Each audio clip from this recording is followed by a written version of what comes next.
Fala aí, galera. Vamos aqui ter mais uma aula de geografia geral. E é o seguinte, o assunto que a gente vai falar hoje é África. E assim, numa boa, não dá para falar de África tudo em uma aula só. Então, eu, na verdade, vou gravar essa aula aqui, pegando uma parte do assunto de África, e eu vou deixar o resto para falar numa outra aula que provavelmente só vai acontecer semana que vem, tá? Então, vou dividir o assunto aqui em dois, tá bom? Então, nesse primeiro momento, eu vou falar para você sobre os aspectos físicos e humanos, ou seja, falar sobre o quadro natural e um pouco sobre a questão da população da África, mesmo sabendo que esse assunto é bastante extenso. Então, eu vou compartilhar minha tela aqui com você, para a gente poder dar uma olhada aqui, ó, e começar a falar sobre isso. Então, uma questão física da África, primeiro é importante a gente chamar a atenção de que, assim, antes de falar exatamente da parte física, eu quero te contextualizar aqui um pouquinho sobre a importância da África num determinado processo, aliás, sobre a importância desse processo na história da África. A África é o continente mais próximo da Europa.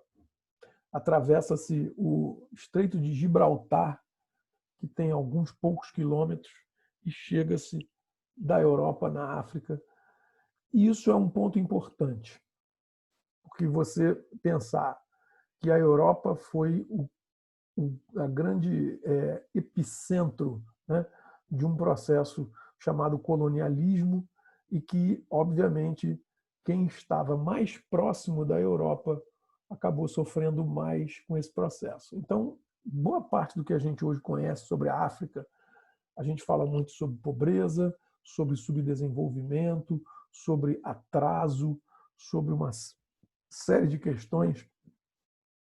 No fundo, a grande explicação para isso tudo é o fato de que a África foi a principal vítima do colonialismo europeu em todos esses anos, em todo esse período de história, desde o século XVI, quando começaram as grandes navegações, até o momento que a gente chegou hoje aqui, século XXI. Então, são 5 séculos de exploração. Tudo isso interfere em um monte de coisa, interfere em uma série de fatores. Então, como eu disse que eu ia falar sobre os aspectos físicos, eu queria primeiro chamar a atenção dizendo o seguinte: a África é um dos continentes que fisicamente apresenta assim uma diversidade de relevo, uma diversidade de quadro natural de extrema riqueza, mas que infelizmente não pôde usufruir dessa riqueza por conta própria. Ela foi, como eu disse, o tempo todo, né, assaltada, né, nessa sua total riqueza aí.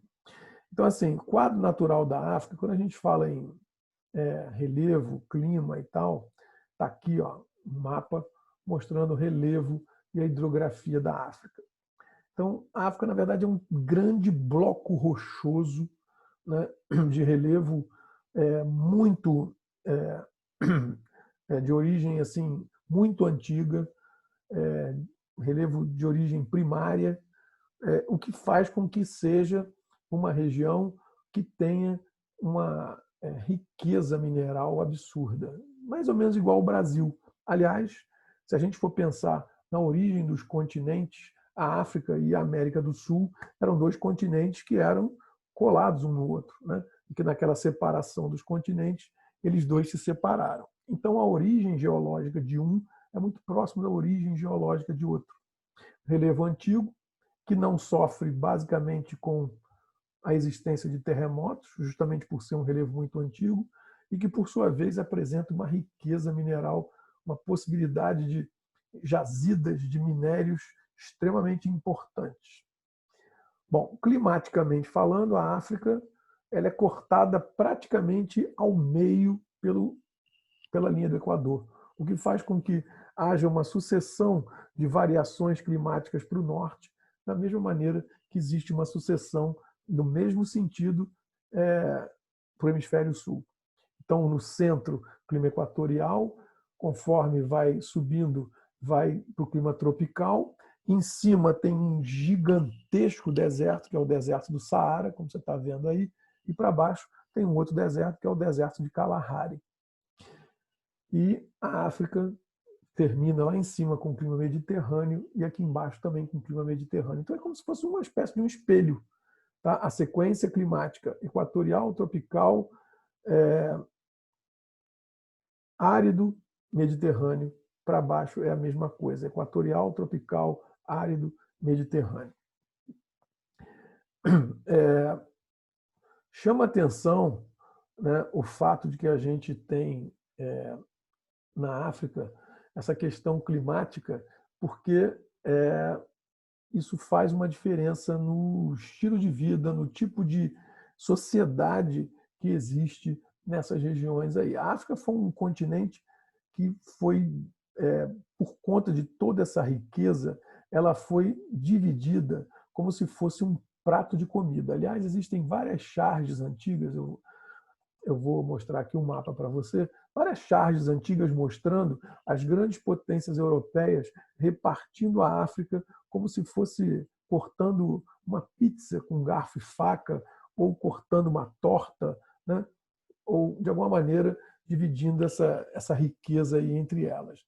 Isso fica muito claro quando você olha os mapas, né? O mapa com a divisão por países na África. Olha a quantidade de países. Você não tem um país grande como o Brasil, você não tem um país grande como os Estados Unidos, você tem vários pequenos países na África, o que demonstra que isso foi dividido por várias metrópoles, por várias potências, cada uma tendo mais interesse do que a outra, cada uma querendo um pedacinho da África para poder explorar. Isso acabou fazendo com que a África tivesse uma pulverização de países e com fronteiras que, no fundo, não dividem exatamente a África como deveria ser dividida. Então, uma coisa que é muito comum e é muito clara se falar de continente africano é quando a gente diz que essas fronteiras são consideradas fronteiras fantasmas. Elas são fronteiras que, no fundo, não dividem o que deveria dividir. Por quê? Porque essas fronteiras foram traçadas segundo o interesse dos colonizadores. Então, traçou de acordo com a riqueza que existia no subsolo. Então eu quero esse pedaço aqui porque aqui tem ouro, eu quero aquele outro pedaço ali porque ele tem petróleo, eu quero aquilo ali porque ali tem diamantes, não importando o que havia em cima, na superfície, que eram exatamente as pessoas, os nativos africanos, né? As tribos africanas. E essas tribos, então, foram obrigadas a conviver de acordo com uma divisão que não era a divisão que eles reconheciam. Então, essas fronteiras, no fundo, dividiam nada, porque as tribos habitavam de acordo com os seus territórios, que eram uma cultura anterior à chegada dos europeus. Isso foi uma coisa utilizada pelo europeu de forma magistral, se você parar para pensar no sentido estratégico, mas foi péssimo e horroroso e desumano no sentido cultural e no sentido de dominação. Porque isso permitiu que as potências, né, os colonizadores europeus, dominassem esses países de forma muito mais fácil e faziam acordos de forma que se associavam a grupos em detrimento de outros, e assim alimentavam disputas internas para que ficasse mais fácil que eles dominassem esses países. O resultado foi que os países africanos não evoluíram. Eles continuaram organizados em sistemas, em sociedades tribais e, né, culturalmente mantiveram boa parte da sua cultura, em outros casos não, mas não foi uma região onde o colonizador permitiu que surgisse ali uma industrialização, que surgisse ali uma sociedade mais avançada e que pudesse, de alguma maneira, ter uma evolução econômica e social. Muito pelo contrário, a África ficou presa a um atraso. E isso fez com que... Isso tem um custo, isso foi um preço muito alto que a África vem pagando até hoje.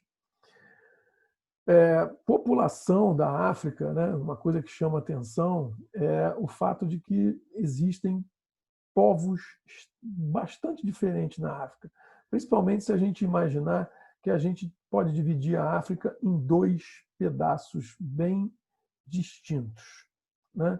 Então, deixa eu passar aqui só para te mostrar. Esses dois pedaços bem distintos da África é aquilo que a gente chama de África branca e África negra. A África branca é a parte da África que está acima do deserto do Saara. E a África negra é a parte que está abaixo do deserto do Saara. Então, essa África branca, ela tem essa característica, e ela é considerada branca porque etnicamente ela é resultante de uma ocupação histórica ali do Império Turco-Otomano, que ocupou aquela porção toda superior da África, e que então a população que vive ali é ancestralmente derivada de povos árabes. Já a parte sul da África é a parte onde vivem as tribos de negros, né? Aqueles que foram utilizados como escravos durante o período do colonialismo e que tem uma característica física e cultural bastante diferente daquela África lá de cima. Não são árabes, né? São politeístas, cada um, né, com as suas crenças e com as suas culturas. O que acabou acontecendo é que a África negra, que é a parte mais austral, né, mais para baixo, não teve um processo de evolução. Então, é a região justamente mais subdesenvolvida da África. Você vê, por exemplo, pelo modelo e pelo desenho das pirâmides etárias. Então, você vê aqui uma pirâmide etária da Nigéria, 2016. Né? Você vê aqui embaixo uma pirâmide etária de Angola, em 2016, uma pirâmide da África do Sul. Você já vê que existe uma diferença, né? E tem aqui uma outra pirâmide do Níger, que é outro país. Você vê que, basicamente, Nigéria, Níger e Angola, que são 3 países da África subsaariana, têm pirâmides muito próximas. O que essa pirâmide nos diz? É uma sociedade jovem, é uma sociedade com uma altíssima natalidade. Ao mesmo tempo, esse afunilamento mostra que existe uma altíssima mortalidade e uma expectativa de vida muito baixa. Você vê que a pirâmide lá em cima ela é estreita, praticamente não tem idosos. E isso é uma demonstração de subdesenvolvimento, né? Já a pirâmide da África do Sul é um pouco diferente, até porque a África do Sul, dentro dessa região da África subsaariana, ela é assim o país que tem um destaque mais positivo economicamente falando, não necessariamente socialmente falando, tá? Porque foi o país também onde se praticou um processo de racismo, que foi uma das coisas que mais assim foi objeto de dominação do europeu na África, foi a questão do racismo. O racismo foi utilizado como uma grande justificativa para que os povos africanos pudessem ser escravizados. Porque o racismo, basicamente, dava a entender ou criou uma cultura de que o negro, né, o elemento negro, era inferiorizado. E por ser inferiorizado, não tinha problema nenhum que ele fosse, por conta disso, escravizado. Então, o racismo foi uma forma de justificar a escravidão. E na África do Sul, o racismo foi praticado de forma estatal, ou seja, era um racismo reconhecido por lei, era um racismo chamado de apartheid, que era um sistema que só foi deixar de existir na África do Sul praticamente na década de 90. Ou seja, durante todo o século XX, foi um país onde o racismo era reconhecido por lei. Os negros não tinham, segundo a Constituição, os mesmos direitos que os brancos. E, logicamente, você já ouviu falar, né, o cara que lutou contra isso, Nelson Mandela, conseguiu, né, da maneira dele, fazer como Gandhi, fazer com que o racismo deixasse de existir, acabou sendo eleito presidente do país. O apartheid oficial acabou, mas o racismo continua existindo em toda a África, em todo o mundo. Infelizmente, é uma luta que ainda está para ser resolvida. Muito bem. Outra aula a gente continua falando sobre questões africanas aí, tá bom? Grande abraço. Tchau, tchau, galera. Valeu.